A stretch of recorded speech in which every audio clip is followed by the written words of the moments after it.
કોટી જન્મના પુણ્યથી એ આપણને બધાયને મળ્યો મનુષ્યનો અવતાર. એ અવતાર જો આ અવસર જો સુકી ગયા તો આ અવસર જો સુકી ગયા તો તમને લાખો લાખો વાર ધિકાર છે. જેના ઘરે ભજન નથી, જેના ઘરે સંતના સમાગમ નથી, જેના ઘરે સત્સંગ નથી, એવા દીકરાને તો માં જન્મ નો આપતી. માં તો એવા દીકરાને જન્મ નો આપતી.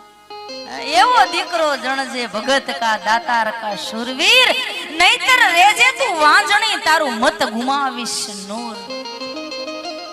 દીકરાનો જન્મ આપ, સંતાનનો જન્મ આપ, તો એવો જન્મ આપજે કે જન્મ જે સંતને આપે જનેતા એ જ કહેવાય.